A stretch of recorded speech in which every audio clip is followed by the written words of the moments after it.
तो विकास और उग्रवाद आपस में कैसे जुड़ेंगे, इनको देखने के तरीके हो सकते हैं। यहां चार्ट देखो कैसे यूज होगा।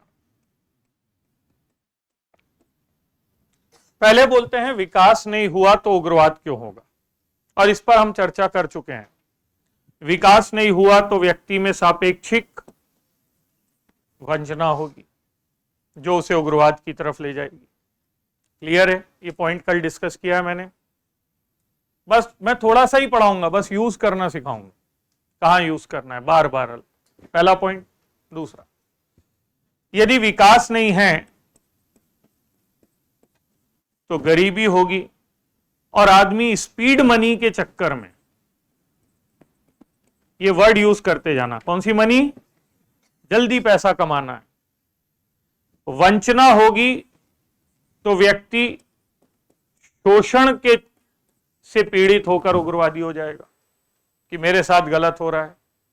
भेदभाव से पीड़ित होकर उग्रवादी हो जाएगा। गरीबी होगी तो जल्दी पैसा कमाने के लिए उग्रवादी हो जाएगा। अशिक्षा होगी, जल्दी बताओ क्या लाइन होनी चाहिए, तो आसानी से ब्रेन वॉश होकर उग्रवादी हो जाएगा।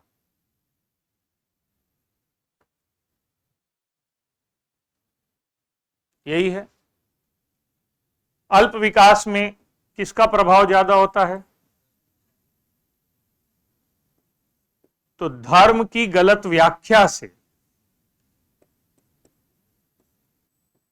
क्योंकि धर्म का प्रभाव होगा, इल इंटरप्रिटेशन बोलते हैं, प्रभावित होकर उग्रवादी हो जाएगा। करेक्ट है? क्योंकि उसको गलत धर्म समझाया जाएगा, धर्म का गलत मतलब बताया जाएगा, तो इससे उग्रवादी हो जाएगा। ठीक। अल्प विकास होगा तो जल्दी बताइए क्या होगा? और अपराध का गठजोड़ अपने आप किसके साथ हो जाता है? उग्रवाद के साथ। कि भाई गलत ही काम तो करना है तो नागरिक के साथ क्यों, देश के साथ भी कर लेते हैं। कानून ही तो तोड़ना है तो हत्या क्यों, बम ही फोड़ देते हैं। दाऊद ऐसे ही आतंकवादी हुआ। तो अपराध बढ़ेगा तो व्यक्ति उग्रवादी हो जाएगा, क्योंकि अल्प विकास में लॉ एंड ऑर्डर उतना नजर नहीं आता। ठीक। कुल मिलाकर अल्प विकास जो होता है वो असफल राष्ट्र होते हैं, जैसे पाकिस्तान, अफगानिस्तान। ठीक। यहां हथियार खुलेआम बिक रहे हैं। आप अफगानिस्तान बॉर्डर पे चले जाओ, पाकिस्तान, वहां पिचकारी की तरह बंदूक लटकी होती है, लोग मोल भाव कर रहे होते, कितने की दिए, ठीक ठीक लगाओ। ये बम कितने का दिए, ठीक ठीक लगाओ। दुनिया में कई मंडियां हैं ऐसी। तो ये असफल राष्ट्र पाकिस्तान को क्या बोलते हैं? नर्सरी बोलते हैं। ये आतंकवाद की नर्सरी बन जाते हैं। ठीक है। और इसलिए अफ्रीका के देशों में विचारधारा नहीं है, कुछ और भी नहीं है, तो भी वहां उग्रवाद हो रहा है, पनप रहा है। कई देश ऐसे हैं। ठीक। ठीक है। अब उल्टा चलते हैं, चलो। यदि उग्रवाद है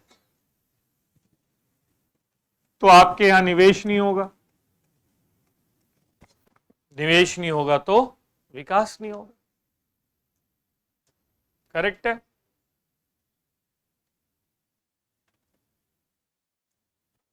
यदि उग्रवाद है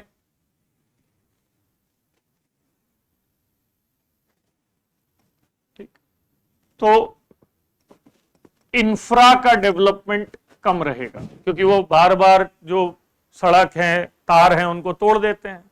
सार्वजनिक संपत्ति की क्षति या इंफ्रास्ट्रक्चर की क्षति होगी, और यदि इंफ्रा की क्षति होगी तो विकास, कनेक्टिविटी टूट जाएगी, नुकसान हो जाएगा, स्कूल, अस्पताल सब होंगे, मतलब विकास। तो इंफ्रास्ट्रक्चर या सार्वजनिक संपत्ति की क्षति। भय का मनोविज्ञान होगा। तो ऐसे में कैसे काम होगा? ये पॉइंट समझ में आया? फियर साइकोसिस, जैसे मणिपुर में कोई तो भय का मनोविज्ञान होने से आर्थिक गतिविधियां ठप हो जाएंगी। ठीक, अरे जब तक तालाबंदी, लॉकआउट या फिर धारा 144 लगी है तो आर्थिक गतिविधियां यहां बार बार बाधित होंगी, और आर्थिक गतिविधियां बाधित होंगी तो आर्थिक विकास भी बाधित होगा। ठीक, प्रतिबंधित जीवन होगा तो आर्थिक गतिविधियों का विस्तार नहीं हो पाएगा, रिस्ट्रिक्टेड लाइफ होगी। प्रतिबंधित जीवन होने से आर्थिक गतिविधियों का विस्तार नहीं हो पाएगा। इंटरनेट बैन है, मूवमेंट पर बैन है, दुकानों को खोलने पर बैन है, तो बताइए विकास कैसे होगा? ठीक, यदि उग्रवाद है तो वहां पर कौशल विकास, या सीधे सीधे HRD डाल दो, HRD मतलब ह्यूमन रिसोर्स डेवलपमेंट बाधित होगा।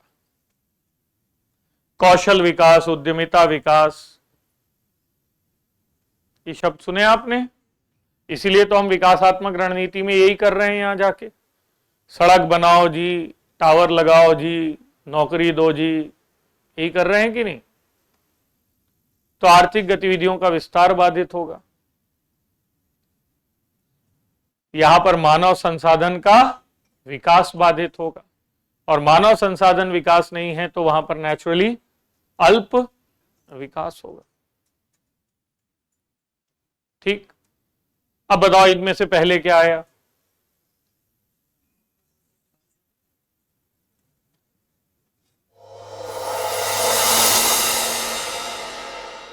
अब एग्जाम की तैयारी को और बेहतर करने के लिए हमारे चैनल को लाइक, शेयर और सब्सक्राइब करना ना भूलें।